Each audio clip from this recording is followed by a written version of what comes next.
Diga-nos, esta é a primeira vez que enfrenta um desafio destes, com esta dimensão pelo menos. O que é que o motiva a ser candidato autárquico nestas eleições? Há um motivo pessoal, não é? Gondomar é a minha terra, foi onde eu cresci, foi onde eu vivi 25 anos, é onde eu tenho os meus pais, os meus irmãos e o resto da minha família toda. E, portanto, há uma ligação emocional à terra, obviamente, e esse é um dos motivos que me levou a aceitar o desafio.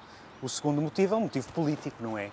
Ou seja, o Bloco tem, desde sempre, o objetivo de tentar influenciar ao máximo. E tem tido dificuldades em consegui-lo, não elegeu vereadores nas últimas eleições. O que é que é o grande objetivo do Bloco, é impedir que Marco Martins renove a maioria absoluta em Gondomar? Isso seria o ideal, não é? Nós, como sabe, tanto no Parlamento Nacional como no resto dos órgãos autárquicos, nós não gostamos de maiorias absolutas, é claro, não é? E tem sido um tema que está a dominar esta convenção do Bloco de Esquerda. E, portanto, se na Câmara de Gondomar a eleição de um vereador do Bloco de Esquerda puder impedir a maioria absoluta, a renovação da maioria de Marco Martins, isso para nós há de ser seguramente um grande objetivo e é seguramente a eleição de um vereador nesta região, um vereador na Câmara de Gondomar, para que possamos ser o contrabalanço do poder que, quando absoluto, a gente sabe. Sei que estamos a dar muitos passos à frente da nossa conversa, mas admite de alguma forma vir a conversar com Marco Martins num eventual acordo? Claro. É algo que está nos horizontes do Bloco de Esquerda, não exclui? Eventualmente, sim, se houver essa abertura da parte de Marco Martins e do Partido Socialista de Gondomar para o fazer, estamos à vontade para dialogar. E quais são as principais críticas que aponta à governação autárquica de Marco Martins, do PS? Sim. O Partido Socialista, com Marco Martins, está há 8 anos na Câmara de Gondomar. 8. Vai para um 3º mandato. E, portanto, há coisas que são problemáticas e emergentes que já deviam ter sido resolvidas e que faz pouco sentido que só agora estejam a ser faladas. Indo direto... A questão da água, por exemplo. A questão da água é prioritária para o Bloco. A tarifa social da água tem de ser implementada no Concelho de Gondomar. Gondomar é dos concelhos com rendimento por família mais baixo da região do Porto. E, portanto, os gondomarenses têm, de facto, dificuldade em pagar as suas contas, têm problemas de precariedade, têm problemas em fazer face às suas contas de todos os meses. A tarifa social da água pode ajudar uma parte importante dos gondomarenses em relação a isso. Neste momento há 13 mil gondomarenses que têm acesso à tarifa social da energia, o que significa que pelo menos esses 13 mil deveriam estar neste momento já a beneficiar da tarifa social da água. E, portanto, nós temos de a aprovar. O Bloco tentou fazê-lo ainda há pouco tempo na Assembleia Municipal de Gondomar e foi chumbado, o que é incompreensível para um concelho que tem taxas e bolsas de pobreza tão grande, tem um índice de ruralidade também tão grande, de interioridade também tão grande, é incompreensível este chumbo. Se nós conseguimos na Câmara Municipal de Lisboa aprovar a tarifa social da água, temos de conseguir em Gondomar. E esta é uma das prioridades da candidatura do Bloco. A questão da habitação também é um problema comum a vários pontos do país, sim, em particular a Gondomar também. Seguramente. Quais são as propostas do Bloco nessa Nós área? ainda não conhecemos a estratégia local da habitação do Partido Socialista na Câmara de Gondomar. Ou seja, para beneficiar do programa do Governo Primeiro Direito, que é um programa que, aliás, tem uma participação muito importante do Bloco de Esquerda, nós precisávamos ter já conhecido a estratégia local de habitação de Marco Martins, que não conhecemos. Há um protocolo assinado com o Instituto de Reabilitação Urbana, mas isso não é o suficiente para nós conseguirmos dar habitação às pessoas que precisam em Gondomar. O que é que nós temos em Gondomar? Imensos bairros sociais que estão degradados. Ainda esta semana saiu a notícia do bairro de Secupira, na minha terra, em São Pedro da Cova, que ao fim de 38 anos, provavelmente vai sofrer a primeira intervenção de renovação agora. Há pessoas que relatam coisas inacreditáveis, portas que não existem, bichos que entram pela casa. São os próprios habitantes daquele bairro que têm de fazer a renovação da sua própria casa. Nunca tiveram a ajuda da Câmara de Gondomar. Ao fim de 8 anos, Marco Martins lembrou-se agora de prometer para um eventual 3º mandato essa ajuda. Ainda assim, Marco Martins tem conseguido renovar, ou melhor, conseguiu renovar a sua maioria absoluta, portanto, tem o apoio de uma larga maioria dos habitantes de Gondomar. Marco Martins tem Como é que se explica isso se há tantos problemas na cidade? Marco Martins tem um defeito grande. Ele tem de perceber que o Gondomar é um concelho como um todo. Gondomar não é só as suas áreas urbanas. Gondomar tem um extenso território rural, com pequenas vilas que estão, neste momento, isoladas do resto da região metropolitana do Porto. Isoladas em termos de atenção à habitação, mas também isoladas em termos de transportes e de vias de acesso.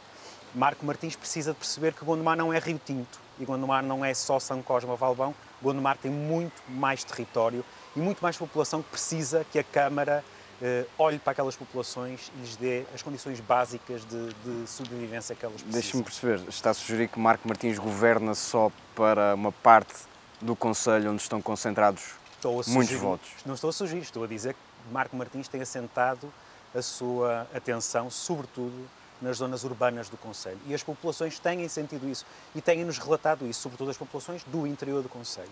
E é preciso que haja definitivamente um olhar para todo o Conselho, que pense na habitação das pessoas do interior do Conselho e também daquelas que vivem nos bairros, nas zonas urbanas. Bairros que estão, neste momento, degradados, sem eficiência energética, que não têm acesso à renovação das suas casas.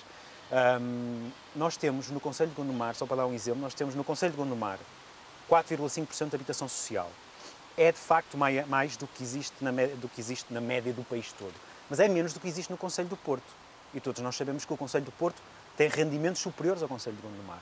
Portanto, provavelmente investir na habitação social daqui para a frente tem de ser uma das estratégias que nos vai ajudar a combater a crise que nós vamos enfrentar e que seguramente vai colocar muitas famílias do Conselho de Gondomar sem acesso à habitação ou...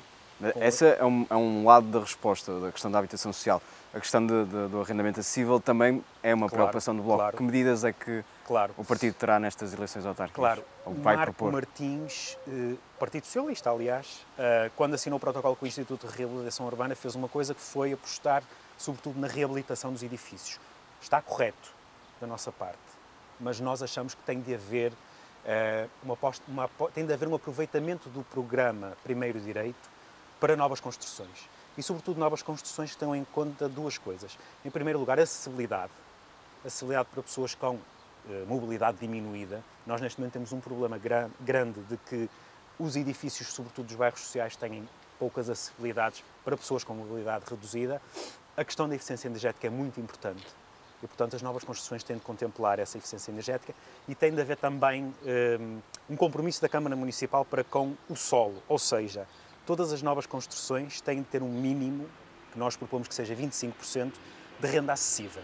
Portanto, a Câmara tem de assegurar que tudo o que é construído de novo tem de ter pelo menos um quarto de renda acessível, de acordo com o programa do Governo e o programa do Instituto da Reabilitação Urbana. Bruno Maia, é inevitável falarmos também desta questão mais nacional. Estamos à porta, literalmente à porta da Convenção do Bloco de Esquerda.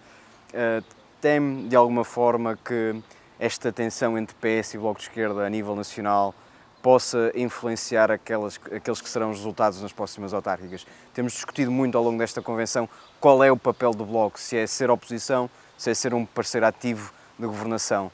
Teme, de alguma forma, que esta ambiguidade, pelo menos pode ser percebida como uma ambiguidade do Bloco, se traduz em maus resultados a nível local? Repare, a prioridade do Bloco, a nível nacional, e obviamente para nós os programas autárquicos são semelhantes, a prioridade do Bloco é sempre o debate das ideias. E é aquilo que nós conseguimos negociar com o Partido Socialista. Não é lugares, não é ministérios, não é... Já não lhe pergunto então se quer ser vereador de Marco Martins. Não é posições, é sobretudo ideias. Agora pergunto, programa. gostava de ser vereador de Marco Martins? Nunca serei vereador de Marco Martins, serei vereador do Bloco de Esquerda. Isso está seguro. Claro, mas percebeu o alcance da minha pergunta. Aquilo que pode acontecer é, se houver um entendimento forte da parte do Partido Socialista em Gondomar sobre o nosso programa e o programa deles, e se houver cedências verdadeiras, é possível conversarmos. Mas tem que haver, de facto, uma negociação verdadeira e não pode haver negociações ensombradas por ameaças de prejuízo eleitoral ou de crises políticas, que é aquilo que o Partido Socialista e António Costa nos tem feito ao longo do último ano e meio, que é não negociarem nada connosco, limitarem-se a acenar com crises políticas para conseguirem acordos da parte do Bloco de Esquerda que sejam cheques em branco. Não damos, e por isso votamos contra o Orçamento de Estado. Bruno Maia, uma última questão. É a pessoa, como começamos, é a sua primeira experiência a este nível, pelo menos. É uma figura em ascensão dentro do Bloco de Esquerda também, até pela visibilidade que teve, quer na discussão da lei da disponibilização da morte assistida, quer agora pelas circunstâncias em que vivemos, circunstâncias pandémicas, a sua ambição esgota-se aqui no plano autárquico ou podemos tê-lo em breve no Parlamento? As minhas ambições esgotam-se na minha carreira enquanto médico e no meu hospital e nos sítios onde eu me mexo. Tudo aquilo que eu faço pela política é por prazer, porque o tenho, não posso negar que porque eu tenho esse prazer, mas é sobretudo a pensar num projeto e num coletivo. As minhas ambições são profissionais, não são políticas. Muito bem. Bruno Maia, muito obrigado por ter vindo a esta cadeira de poder, por ter estreado a cadeira de poder. Não sabia desse pormenor. É verdade. E boa sorte para os futuros desafios. Obrigado, obrigado.